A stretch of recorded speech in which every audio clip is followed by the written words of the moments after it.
नमस्कार दोस्तों, जेएसएससी अभ्यर्थियों के लिए ज़रूरी अपडेट को लेकर मैं फाइनली आ चुका हूं। तो अभी मैं आपको पूरा अच्छे तरीके से एक आम भाषा में समझाऊंगा जिससे हर किसी को समझ में आ सके। अगर मैं ऐसे ही सिंपल जो मेरे पास भी अपडेट है उसे मैं ऐसे ही पढ़ दूंगा तो पढ़ने के बाद आप बोलोगे कि ये चीज़ तो मैं भी कर सकता हूं, लेकिन भाई मैं उसे तोड़ तोड़ के आम भाषा में समझाऊंगा जिससे हर किसी को समझ में आ सके। क्योंकि हर किसी को बस ऐसे ही पढ़ के समझ में नहीं आता है। पढ़ना तो आम बात है, अभी के समय में हिंदी तो हर कोई पढ़ लेता है, लेकिन सिर्फ पढ़ना ही नहीं है, उसे आम भाषा में समझाना है। तो अभी मैं आप लोगों को बात करने वाला हूं जेएसएससी के बारे में कि जेएसएससी अभ्यर्थियों के लिए अपडेट आखिरकार है क्या। तो वो चीज़ मैं आपको भी स्क्रीन पर दिखा दूंगा। तो सबसे पहले आप लोग क्या करो, चैनल पे पहली बार आए हो तो चैनल को सब्सक्राइब जरूर कर दो, क्योंकि मेरे चैनल पे जेएसएससी हो, जेपीएससी हो, झारखंड के सभी जिलों में जो भी विज्ञापन निकलते हैं सबका अपडेट मैं अपने चैनल पर लेकर के आ जाता हूँ। तो वेलकम टू माय चैनल दोस्तों। अभी मैं आपके पास जो अपडेट लेकर आया हूँ वो है कि झारखंड हाई कोर्ट के जो जस्टिस है आनंद सेन की अदालत में उन्होंने यहाँ पे क्या खबर की है कि प्राथमिक विद्यालय प्रशिक्षित सहायक आचार्य प्रतियोगिता परीक्षा को लेकर के चल रहे दर्जनों मुकदमों पर यहाँ पे सुनवाई हुई है। कोर्ट ने इन मामलों को सुनते हुए अभ्यर्थियों को एक विशेष निर्देश दिए हैं। ठीक है, तो वो निर्देश क्या है वो भी मैं आगे आपको बताऊंगा। तो सबसे पहले बात करते हैं कि आखिरकार कोर्ट रूम में क्या हुआ है। तो कोर्ट रूम में हुआ क्या है, सबसे पहले तो 40 याचिकाएं के बारे में बात करते हैं। हाई कोर्ट ने लगभग 40 अलग अलग याचिकाओं पर सुनवाई की है। ये वे मामले थे जो अभ्यर्थियों ने भर्ती प्रक्रिया या अपनी समस्याओं को लेकर दर्ज कराए थे। समझ जाओ जेएसएससी का भी क्या हाल है भाई, जेएसएससी में कितना ज़्यादा केस चल रहा है, वहाँ पे पेंडिंग में है।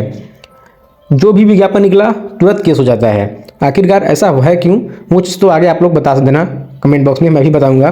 तो आमने सामने में बहस भी हुई। इस बहस में क्या हुआ कि अदालत ने अभ्यर्थियों का पक्ष भी सुना और झारखंड कर्मचारी चयन आयोग यानी कि जेएसएससी का जवाब भी सुना। फिर आखिरकार आगे क्या हुआ, तो मामलों का फिर निपटारा हुआ। निपटारा में क्या हुआ कि सुनवाई पूरी होने के बाद अदालत ने दर्जनों याचिकाओं को डिस्पोज यानी कि निष्पादित कर दिया और उनका फैसला सुना दिया। तो अब सवाल उठता है कि कोर्ट ने अभ्यर्थियों को क्या निर्देश दिया। तो दोस्तों, कोर्ट ने एक सीधा रास्ता दिखाया है। अदालत ने कई मामलों में अभ्यर्थियों से कहा है कि आप अपने सभी जरूरी दस्तावेज यानी कि डॉक्यूमेंट्स के साथ जेएसएससी के सचिव के पास जाएं और वहां अपना अभ्यावेदन यानी कि रिप्रेजेंटेशन एप्लीकेशन जो हो वो जमा करें। इसका मतलब यह है कि अगर किसी अभ्यर्थी को कोई तकनीकी समस्या या भर्ती से जुड़ी कोई शिकायत है तो वे सीधे आयोग के सचिव को लिखित रूप से अपनी बात सबूतों के साथ बता सकते हैं। ये चीज़ कोर्ट ने अभ्यर्थियों को निर्देश दे दिया है। अब आगे बात करते हैं कि कोर्ट में कौन कौन मौजूद था। तो सुनवाई के दौरान जेएसएससी के बड़े अधिकारी खुद दस्तावेजों के साथ कोर्ट में मौजूद थे। अभ्यर्थियों की तरफ से वकील अधिवक्ता अमृतांश वत्स, शुभम मिश्रा और चंचल जैन के पक्ष रखा था। उसके साथ यहाँ पे जेएसएससी की तरफ से भी वकील थे, अधिवक्ता संजय पिपरावाल, राकेश रंजन और प्रिंस कुमार ने पैरवी की। अब मैं आप लोगों को बताता हूँ कि यह अपडेट किसके लिए महत्वपूर्ण होने वाली है।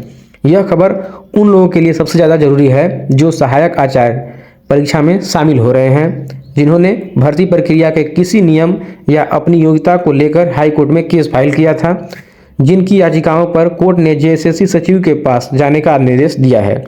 तो अब निष्कर्ष क्या निकलता है कि अब कोर्ट ने जेएसएससी और अभ्यर्थियों के पाले में गेंद को डाल दी है।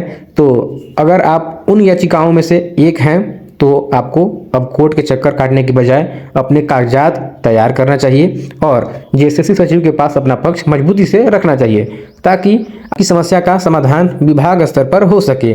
कि आप चाहते हैं कि मैं इस निर्देश के आधार पर जेएसएससी सचिव को लिखने के लिए एक प्रार्थना पत्र तैयार करने में आपकी मदद करूं, तो आप लोग कमेंट बॉक्स में कमेंट जरूर करें। और चैनल पे पहली बार आए हैं तो चैनल को सब्सक्राइब भी जरूर कर देना, क्योंकि मेरे चैनल पे जनरल अपडेट इस तरीके से आती रहती है। जो भी अपडेट होता है मैं आम भाषा में आप लोगों के पास समझाने की कोशिश करता हूँ जिससे कि हर अभ्यर्थी को समझ में आ सके। तो चलिए आते हैं अब एक और नई वीडियो, एक और नई अपडेट के साथ। सब्सक्राइब करके वीडियो को शेयर कर दीजिए सभी ग्रुप में।